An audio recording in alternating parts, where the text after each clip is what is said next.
Today, I want to talk about an exciting new update for Metroid Prime 4 fans out there, because if you're like me, you've been sitting on the sidelines waiting to see anything other than the logo splash screen for years and years now. We, of course, learned about Metroid Prime 4 originally in 2017. We then found out the game was rebooted in 2019, and we are now just waiting for some kind of glimpse or look at what this game will finally have to offer for us Nintendo and Metroid fans. And I have very much been in the mindset that we've already seen the marketing cycle start for Metroid Prime 4, because that happened when we saw the official reveal and shadow drop of Metroid Prime 1 Remastered at the February 2023 Nintendo Direct. Now we'll get into some of the speculation on whether or not we should see 2 and 3 potentially drop this year at an upcoming supposed February Nintendo Direct, but recently online there's been some new discoveries tied to Metroid Prime 4 specifically, and full credit goes to Super Metal Dave. I will have his video linked in the description down below, as he does a great job breaking down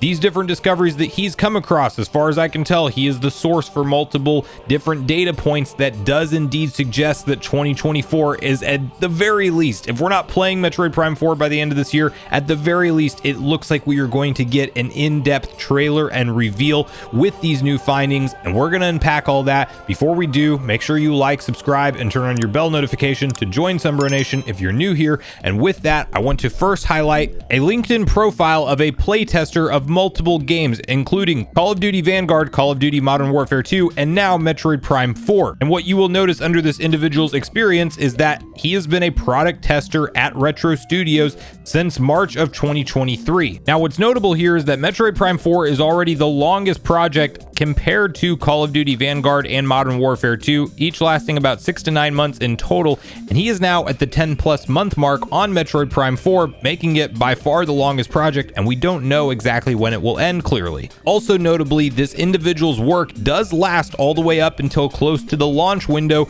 of those Call of Duty games that he was involved in. Now, there's no telling if Nintendo would do the same kind of treatment for Metroid, but this does remind me of a conversation that we had around the Legend of Zelda franchise somewhat recently, when we had that big delay trailer from Mr. Aonuma himself around Tears of the Kingdom, when he confirmed that they would be holding back the game for a 2023 release. And it was later revealed that when we got that trailer and confirmation, the game was essentially done. But what Nintendo decided to do was put a full year into polish and making sure that things were completely flawless in such a vast open world that they created with Tears of the Kingdom. And even though the game was essentially content complete, the polish legitimately took an entire extra year, and that is something that would go hand in hand with what playtesters find, and they would definitely report back with any issues and bugs and glitches, and of course that is things that the developers can then go work on. So the fact that this playtester has been working on this for 10+ months now, and we don't know when the project end date will be,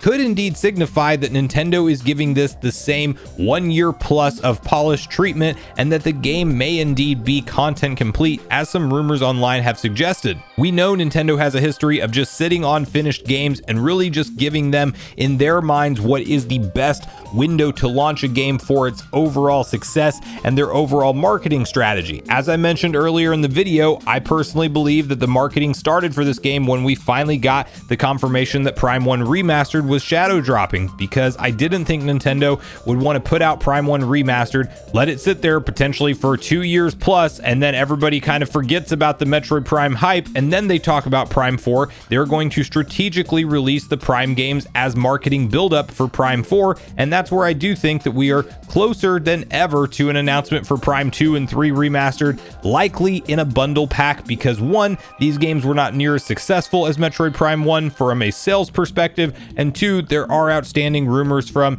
Jeff Grubb and Nate the Hate and people who have heard on the inside of the project that's going on that these are not getting necessarily the same level of a remaster that we saw with Metroid Prime 1, where that one was quote unquote getting the big boy treatment, and these other 2 may be a simple HD upres, much more akin to what we saw with the Pikmin 1 and 2 bundle that Nintendo also surprise shadow drop released at the June Nintendo Direct in 2023, and that's more or less what I'm expecting to happen with Metroid Prime 2 and 3 as we lead into 4's release. Now, the other part of the exciting Metroid Prime 4 update we have to talk about today actually has to do with a reveal trailer and the likelihood of this potentially showing up at any time. It doesn't necessarily have to be at the February Nintendo Direct, but it very well could be. This could be finally the time where we see Prime 2 and 3 shadow drop, and then following that announcement, we go right into a brand new trailer, an in-depth look at the world of Metroid Prime 4 with some gameplay snippets,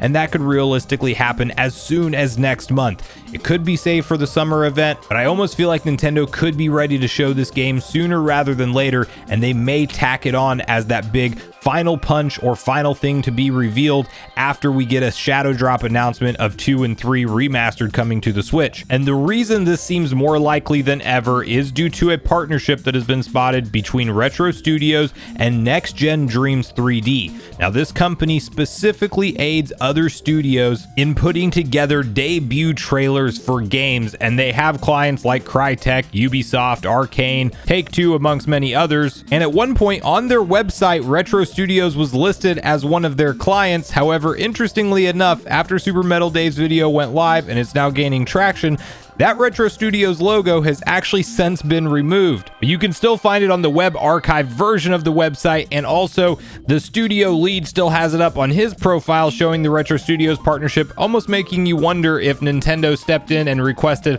that logo to be removed since this was being talked about online. But I think it's safe to say at this point in time that there is now a lot of mounting evidence that suggests that we are right around the corner from a massive Metroid Prime 4 reveal. I am just hopeful that when we get this supposed trailer that we find out the launch date as well, and I certainly hope it says 2024, and then the conversation will shift to whether or not we might see this game launch as a cross-gen title, and if it is revealed at the February Nintendo Direct, but we still don't know about Nintendo's next-gen console walking into that particular event, how does Nintendo handle that? Will the game just look visually incredible and everybody's questioning how it's going to run on just the Switch alone, and we're actually looking at the upgraded next-gen version that will be launching day and date with the Switch 2, but then we will also get a version for the Switch? Well, there's going to be a lot of debate and speculation on all of those details, but for now, we're just going to have to wait and see what Retro shows us when they're ready, and I am hopeful that something like that will take place as soon as the February Direct. If not, I think by summertime, June 2024,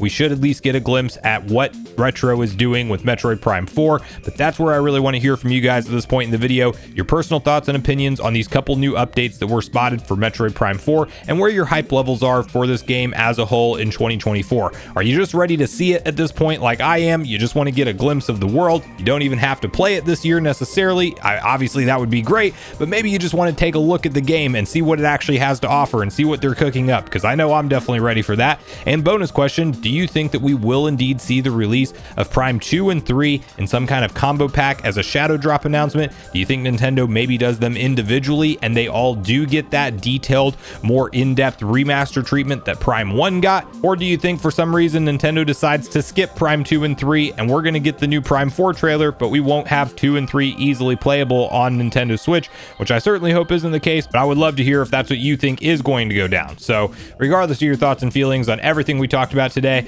I do look forward to hearing from you all in the comments down below before we leave the video, as I do look forward to getting a back and forth conversation started with you all around these topics. Go watch the video on screen next if you haven't already. Also make sure you like, subscribe, turn on your notification bell, and I will see you guys in the next video.